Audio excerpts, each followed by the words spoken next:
তা আপনারা সগলি ক্যাঙ্কা আছেন। আজ আমি আপনাকে দেখাবো আমাদের বগুড়া বউবাজার তেমন একটা হোটেল যেটি মনে করেন 100 জাতের ভর্তা পাওয়া যায়। আর এটি মনে করেন ভর্তার থেকে শুরু করে মাছ মাংস সবই পাওয়া যায়। আর এই ভর্তা খাওয়ার জন্য সগলি একবার হলেও এই হোটেলে যাচ্ছে। তা বগুড়া যারা আছে তারা তো ঠিকই চিনবেন, আর বগুড়ার বাইরে যারা আছেন তাই করে আজকে আমি এই হোটেল চিনামো। আর এই হোটেল কোনো দেখার জন্য আপনার প্রথমে আসা লাগবে বগুড়া সাতমাথা। আর এই সাতমাথাতে এসে যে কোনো রিক্সা লাগবেন যে আমি বগুড়া বউবাজার যাবো। বউবাজার যাওয়া কম মাত্র আপনি গিরগির করে নিয়ে চলে যাবেন। আর বগুড়া জলসুরি তোলা জজকোটের সামনে দেখুন আর আরাম প্লাজারের সামনে কোন আপনার সামনে একটা ঘোরা পড়বে। তারপর কিছু দূরে না যাওয়ার পর আপনার সামনে পড়বে গোলাপি রঙের একটা দেওয়াল।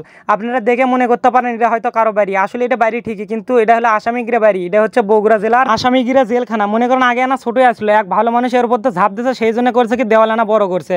তারপর কিছু দূর আসার পর আপনার সামনে পড়বে একটা ব্রিজ। আসলে এই ব্রিজটা হচ্ছে করতোয়া নদীর ব্রিজ।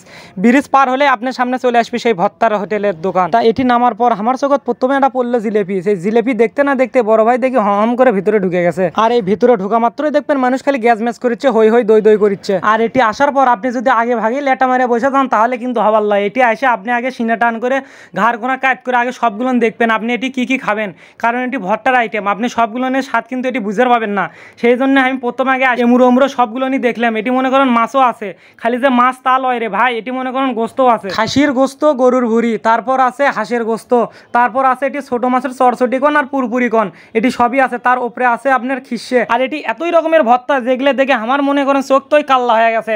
মনে করেন আমার যদি বুকের উপরে উঠে চোখের উপর পাড়া দিয়ে যদি কওয়া হয় যে তুই 10টা ভর্তার নাম কয়, আমি মনে করেন 5টা ভর্তায় কর পাবো না। তারপরে মনে করেন কুতে কাটে মনে হয় 4-5টা তাও কর পাবো। তা এটি কি আছে না আছে সেগুলো পেছাল পরে বেড়েছে। আমাকে মনে করেন সেই চরম হালে খিদে লাগছে, সেই জন্য আমি মনে করেন এটি এসে ভর্তার অর্ডার দিয়ে দিলাম। সেই মামা তো মনে করেন ভন ভন করে অনেক রকমের ভর্তাই দিয়ে দিল। আর এটি কি ভর্তা খাবেন অবশ্যই কিন্তু এটি এসে আপনার কোয়া লাগবে, তাছাড়া কিন্তু কোন ভর্তার কি স্বাদ সেটা কিন্তু আমি কর পাই না। তা সেগুলো নানান জাতের ভর্তা আনতে না আনতে বড় ভাই দেখি টেবিলে পাতলা ডাল দিয়ে কাপা কাপ শুরু করে দিয়েছে। তা আমি সেটা কোনা দেখে আরো ডাল দেওয়া শুরু করে দিলাম।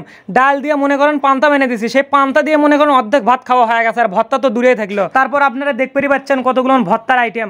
এতগুলো ভর্তা আমি কোন মুড়ো দেখে খামু, কিভাবে খামু আমি নিজেই তো কবার পাচ্ছি না। তা ওল্লা আজারে চিন্তা বাদ দিয়ে আমরা দুইজনে ভর্তা কোনা নিয়ে কেতা শুরু করে দিলাম। তারপর পেট কোনা মনে করেন বল বানিয়ে নিয়ে আমরা বাড়ি থেকে আবার ঘাটা নিলাম।